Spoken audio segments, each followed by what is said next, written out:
Hello, my dear learners and job seeker friends. Welcome to BB Math Academy. I hope you all are well. I am also well. Today, again, I have come taking one new topic. আজকে আমরা দেখব সমতধারার গড় নির্ণয় কিভাবে করা হয়। তো প্রথম যে প্রবলেমটি গাণিতিক সমস্যাটি সেটি দেখা যাক। এখানে কি বলছে, প্রথম 10টি স্বাভাবিক সংখ্যার গড় নির্ণয় করতে বলছে, এই তো। তাহলে এখানে একটা কোশ্চেন এসে যায়, সেটা হচ্ছে স্বাভাবিক সংখ্যা আসলে কি। আমরা যদি স্বাভাবিক সংখ্যা না জানি তাহলে এই অঙ্কটির সলিউশন আমরা কি করতে পারবো না, বের করতে পারবো না। তাহলে স্বাভাবিক সংখ্যা কোনগুলো আমি সংখ্যা রেখার মাধ্যমে খুব স্বল্প আকারে দেখাই। যদিও আমি সংখ্যা সম্পর্কিত একটি ক্লাস নিয়েছি, সেখানে বলেছি স্বাভাবিক সংখ্যা কাকে বলে। এটা যদি সংখ্যা রেখা দেওয়া হয়, এটা হচ্ছে 0, তাই না? ডান দিক, এগুলো এদিকে যে সংখ্যাগুলো রয়েছে এগুলো কি পজিটিভ, আর বাম দিকে নেগেটিভ। অর্থাৎ এই যে 1, এদিকে কি 1 2 3 4, তাই না? এই যে 1 থেকে এই যে 1 2 3 4 5 6 কে ইনফিনিটি পর্যন্ত, এগুলোকে কি বলা হবে? স্বাভাবিক সংখ্যা বলা হবে। তাহলে 1 থেকে ইনফিনিটি পর্যন্ত যে সংখ্যাগুলো রয়েছে সেগুলি হচ্ছে কি স্বাভাবিক সংখ্যা। আর এই গড় নির্ণয়ের একটি সূত্র রয়েছে, সেটা হচ্ছে গড় ইকুয়াল টু শেষ পদ প্লাস প্রথম পদ ডিভাইডেড 2। তাহলে প্রথম 10টি স্বাভাবিক সংখ্যার গড় নির্ণয় করতে বলছে। তাহলে প্রথমটি হচ্ছে কত?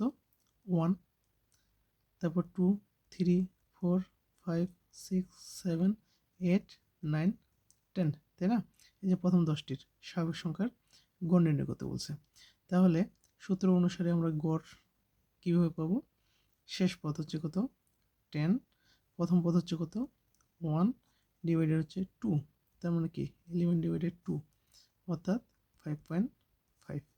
এটা হচ্ছে আমাদের কাঙ্ক্ষিত অ্যান্সার। ঠিক আছে।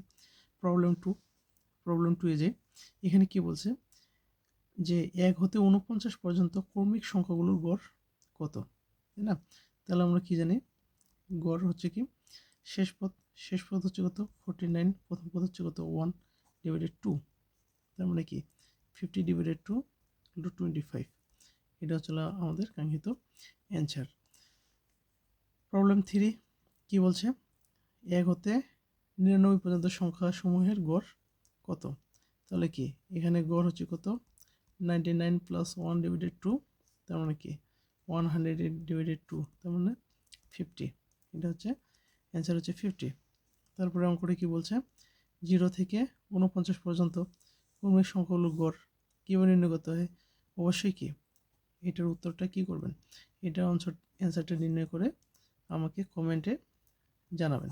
ঠিক আছে। তারপরে অঙ্কটাতে আসি। এখানে কি বলছে, কোশ্চেন 5, 1 থেকে 50 পর্যন্ত বিজোড় সংখ্যাগুলোর গড় কত? 1 থেকে 50 পর্যন্ত বিজোড় সংখ্যাগুলোর, তাহলে বিজোড় সংখ্যা কি 1 3 5, তাহলে 50 পর্যন্ত যেটা হবে সেটা হবে কি 49, তাই না? 50 হচ্ছে কি জোড়, তাহলে তার আগে একটা কি বিজোড় 49। তাহলে এখানে আমরা কি জানি, গড় ইকুয়াল টু কি 49 প্লাস 1 ডিভাইডেড 2, তার মানে 50 ডিভাইডেড 2 ইকুয়াল টু 25। এটা হলো কি অ্যান্সার। কোশ্চেন 6 কি বলছে, কোশ্চেন 6 বলছে যে 2 থেকে শুরু করে পরপর 5টি জোড় সংখ্যার গড় কত? এটাও আপনারা কি করবেন, এটা অ্যান্সারটা অবশ্যই কি কমেন্টে জানাবেন। ঠিক আছে, ধন্যবাদ সবাইকে।